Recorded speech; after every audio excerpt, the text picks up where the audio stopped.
किसकी स्त्री। विक्रम और बेताल की कहानी। यमुना किनारे धर्मस्थान नामक एक नगर था। उस नगर में गणाधिप नाम का राजा राज करता था।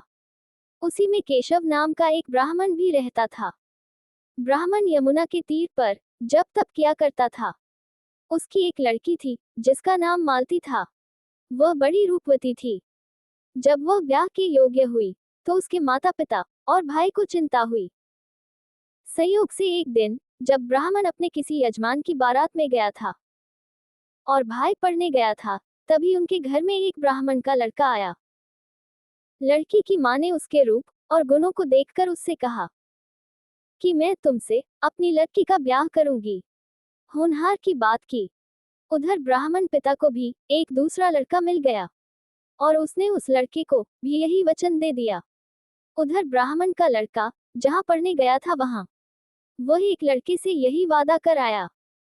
कुछ समय बाद बाप बेटे घर में इकट्ठे हुए तो देखते क्या है कि वहां एक तीसरा लड़का और मौजूद है। दो उनके साथ आए थे। अब क्या होगा। ब्राह्मण, उसका लड़का और ब्राह्मणी बड़े सोच में पड़ गए।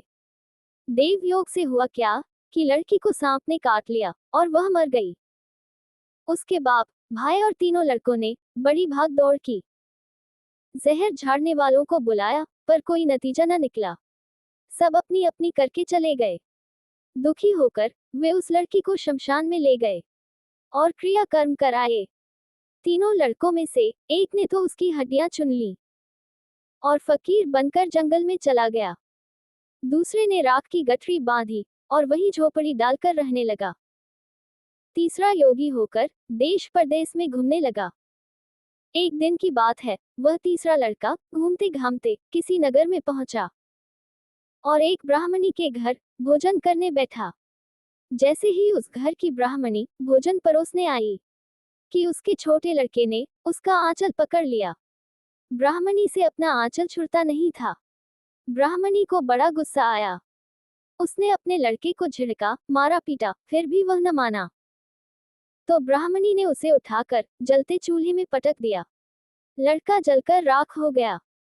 ब्राह्मण बिना भोजन किए ही उठ खड़ा हुआ। घर वालों ने बहुत कहा पर वह भोजन करने के लिए राजी न हुआ।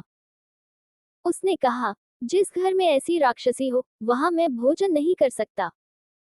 इतना सुनकर वह आदमी भीतर गया और संजीवनी विद्या की पोथी लाकर एक मंत्र पढ़ा। जलकर राख हो चुका लड़का फिर से जीवित हो गया। ये देखकर ब्राह्मण सोचने लगा कि अगर यह पोथी मेरे हाथ पड़ जाए तो मैं भी उस लड़की को फिर से जिला सकता हूँ। इसके बाद उसने भोजन किया और वहीं ठहर गया। जब रात को सब खा पी कर सो गए तो वह ब्राह्मण चुपचाप वह पोथी लेकर चल दिया। जिस स्थान पर उस लड़की को जलाया गया था वहां जाकर उसने देखा कि दूसरे लड़के वहां बैठे बातें कर रहे हैं।